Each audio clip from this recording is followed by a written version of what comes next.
Welcome to the ANEW Insight Podcast, empowering and inspiring your journey to optimal health. Hosted by Dr. Supatra Tovar, clinical psychologist, registered dietitian, fitness expert, and author of Deprogram Diet Culture. Rethink your relationship with food, heal your mind, and live a diet-free life. I follow my guests' journey to optimal health, providing you with the keys to unlock your own wellness path. Tune in and evolve with us. Welcome back. We're back for the second half of our interview with amazing registered dietitian, certified eating disorder specialist, intuitive eating counselor, haes practitioner, Robin Goldberg. Robin gave us some really invaluable insight into her extensive background and eating disorder treatment philosophy. I cannot wait to pick her brain some more. Welcome back, Robin. Thank you. So we are in the age of Ozempic. The song pops up into everyone's head, I am sure. I am really disturbed in a lot of ways. I mean, I think that these medications are very useful for people who absolutely need them, but I'm starting to see a lot of misuse. I have been a part of several groups on Facebook where people talk about their journeys with these weight loss medications. And I see a lot of issues and problems when it comes to eating disorders and disordered eating around these medications. So I really wanted to focus on this so that maybe we can find ways that we can help people navigate through what we're seeing with these medications. But if you give kind of a general overview of what you might be seeing in your practice or what you might be seeing kind of just anecdotally through the news, what's happening? So, what's happening in my office is I'm seeing people that are younger and younger on these medications and that are having side effects that are not even discussed. Kidney stones, like reoccurring kidney stones. I know we read a lot about stomach paralysis. Now, the latest blindness, which could be temporary, like that scares me out of everything because I'm almost legally blind since I was a kid. So I'm always with like my vision, my glasses, my contacts. But, the big thing with all of these, the GLPs and the non-GLPs, is malnutrition. Yes. So that I would say, I mean, everything is not ideal that's happening with it, but malnutrition, where you're consuming way less than what your body needs, and you're finding, I'm really tired. I can't stand in the shower. I'm having tremors. I'm constipated. I feel like I'm 100. My bodies have aches and pains. Like you described, I think they can serve a great purpose. You have type 2 diabetes to be able to reduce the A1C. But I know many people that are living on them indefinitely, like, oh, I'm going on a vacation. I have a high school reunion to be able to shed, quote unquote, a few pounds. And I was actually discussing with someone the other day that was who is a provider actually, and who is on the medication, and was telling me that she has all these medical issues that have come up. And I said, well, I don't think you would want to be on this forever. You can't be. And she was like, Robin, it is worth for me having all these medical issues because I do not want to find out what it would be like to have my body rebound and regain that weight back and then some. So it saddens me because, yes, they might feel more confident internally, but also not talking about like chunks of hair are falling out.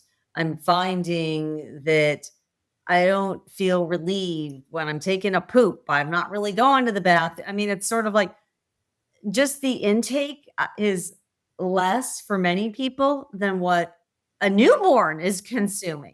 Yes. That's a problem. Yes, I had a client, thankfully she went off of it very quickly, but she was maybe getting like 800 calories in a day. She had the same issues. She was weak. She was irritable. She couldn't think straight. It was just awful. And I think it's really difficult because you're feeling this way, but you're not hungry. And that is very scary because your body wants to be telling you that it needs nutrition. And that's what a lot of these hunger hormones will be doing for you. They're telling you need nutrition. But people who say that they are in larger bodies or they have type 2 diabetes and they do need this medication, they've gotten to that place more often than not because of their diet.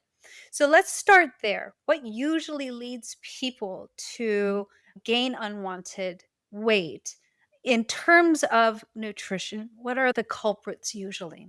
Weight cycling is Yes. number one. You could weight cycle eating salads. You could weight cycle eating burgers. As I was just talking with someone yesterday, it's not always what they're eating, but why they're eating Yes. too. And I think for many that have gone down that path time and time again, they like I always use the example Oprah Winfrey.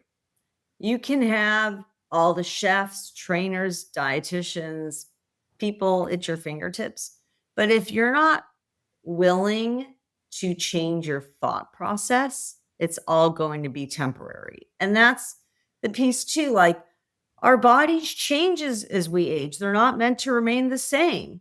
We get a little grayer, we have a little more cellulite, we get more wrinkle. It's just what it is. So to expect that you're going to look as you did 5 years ago, 10 years ago is unrealistic. But I think too, when a person has gotten to the point that they've dieted and tried so many things time and time again, maybe it's commercials like you're saying this morning. Well, I was on the Peloton hearing the Ozempic commercial. It happens.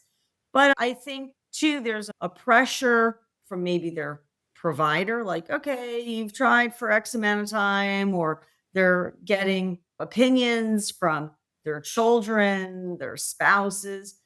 And also, even just there's this like envy. I'm listening to a client's like, "Oh yeah, I was with these moms and we're all talking about food and everybody's on a GLP but me. I think maybe I should go on one too." There's that FOMO of it Mhm. too. So I think different circumstances that get the person to essentially like drink the Kool-Aid.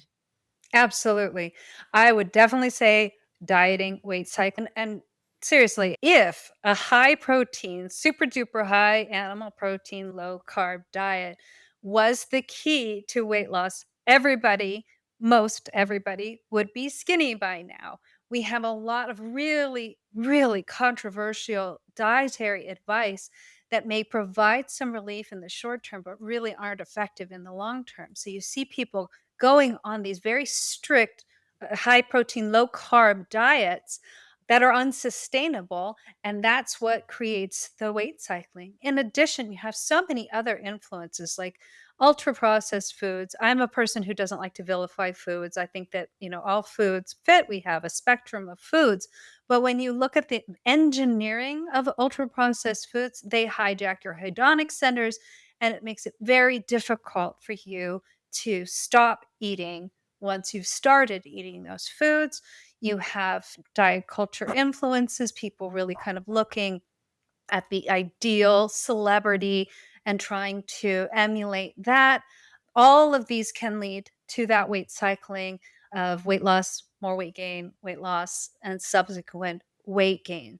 Go I ahead. also just wanted to say not all foods work for each person, because I know for many of us that are non-diet approach clinicians, we would come from this quote unquote all foods fit model, but not all foods work for each person. Yes. And I think instead of like blaming or villainizing a specific food or food group, there's many reasons. Maybe a person has a history of trauma and they're eating as a way to soothe and protect themselves. Maybe they have a metabolic condition. Maybe they're on different psychotropic medications. We don't know what's going on with someone. Yes, absolutely, and that's actually why I went in to get my clinical psychology doctorate after I got my master's in nutrition because I really wanted to delve into all of those other factors that lead people down a road towards disordered eating or eating disorders. So, what do we do for people who are on these medications and they're maybe getting 800 to like 1,000 calories a day? How would you help somebody increase their nutritional uptake so that they're not experiencing like that, like extreme anxiety, panic, fatigue, all of those really negative effects? Well, I think it's explaining to them just the fundamentals of that. Just if you were bedridden, and I rarely speak about calories in my practice, but I can say I talk about if you were bedridden, just what our bodies need to be able to have your brain function, your heart, your liver, your kidneys, and really understanding that's without taking into consideration their activity, a stress factor, if they have COVID, if they have a cold, if they're going through chemotherapy, and how undernourishing themselves is actually doing more harm than good and slowing their metabolism Yeah. down. So your body doesn't know if you're in this place of famine or